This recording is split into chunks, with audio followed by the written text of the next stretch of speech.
안녕하세요, 딴데입니다. 오늘은 사무실에서 딴데로 이동을 하는데요. 딴데잖아요. 오늘은 수원에 있는 저희 회사의 본부장님을 만나러 가는데요.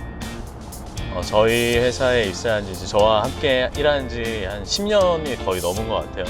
이번에 사무실을 독립적으로 오픈을 해서 사무실 구경도 하고 축하도 드리고 박수도 쳐드리고 그러려고 지금 이동을 하고 있어요.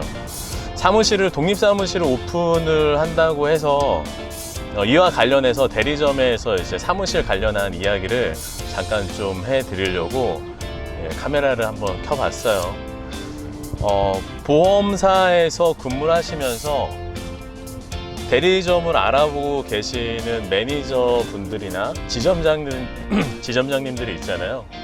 근데 이제 대리점으로 이직을 팀원들을 데리고 할 때 보통은 독립된 사무실을 원하시거든요. 팀원들과 함께 독립된 사무실을 원하시는데 그분들이 하나같이 생각하는 사무실이 보험사의 모습을 갖춘 사무실을 생각을 하시는 것 같아요. 근데 보험사에서 대리점으로 넘어와서 바로 독립사무실을 계획을 하실 때 좀 시행착오를 겪게 되는 부분들이 있어서 좀 그 부분을 말씀을 드리려고 해요. 보험사에서 팀원들을 데리고 대리점으로 이동을 하겠다 그랬을 때 아마 팀원들이 다 같이 가겠다는 의사표명을 할 수가 있잖아요. 그런데 최소한 이직을 할 시점에서는 팀원들이 10명이라고 하면 그 중에 3명, 4명 정도는 보험사에 남아 있거나 다른 대리점으로 옮기거나 그만두거나 하는 경우가 많이 발생을 합니다. 그래서 사무실을 운영을 이 정도 매출이면 할 수 있겠다라고 생각을 하지만 실질적인 팀원들이 인원수가 대리점으로 이직을 했을 때 한 절반 정도로 줄어들 수가 있기 때문에 사업비 측면에서 되게 그 시작점 자체가 잘못되어 버리는 경우가 있거든요. 그러니까 실제로 보험사에서는 관리자분들이 매출에 따른 오버라이딩만 받잖아요. 그게 이제 수익이 되니까. 근데 사무실을 오픈한다고 했을 때는 사무실에 들어가는 경비가, 기본적인 경비가 있어요. A4 용지, 커피, 그런 거 있죠. 그 다음에 인터넷, 전화세, 여러 가지 잡다한 비용까지, 그리고 월세, 가장 큰 비용이죠.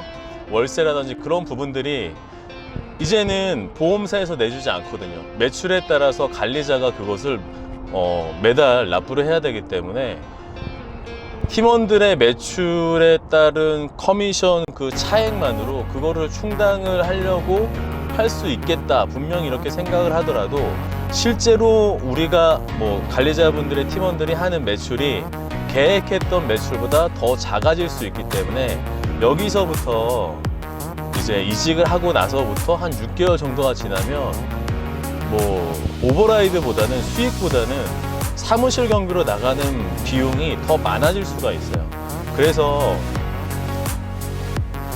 처음부터 개인 사무실을, 독립된 공간을 원하는 것보다는 기존의 대리점에 합류를 하신다고 했을 때는 그 대리점에 활용할 수 있는 공간이 있다고 하면 그 공간을 최대한 활용을 하시면 더 좋을 것 같다는 생각이 듭니다.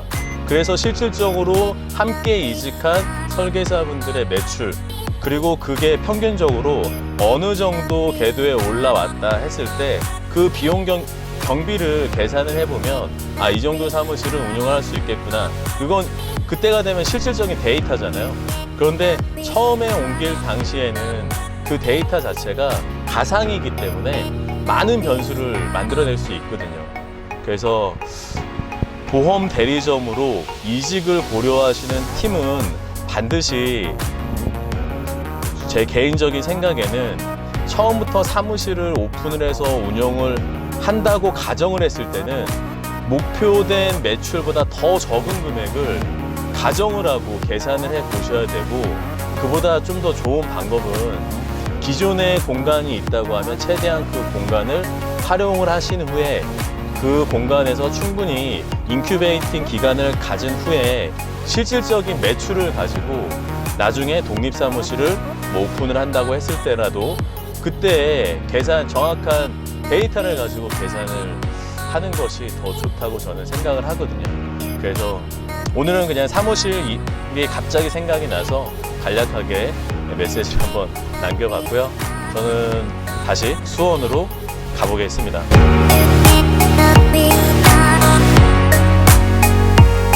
네, 저는 이제 수원 사무실 앞에 도착을 했고요. 혹시라도 수원에서 보험일을 대리점에서 하고 싶으신 분이 있다고 하시면 이곳 사무실 관리자분의 연락처를 영상에 남겨 놓을 테니까 연락 한번 해보세요. 그럼 안녕.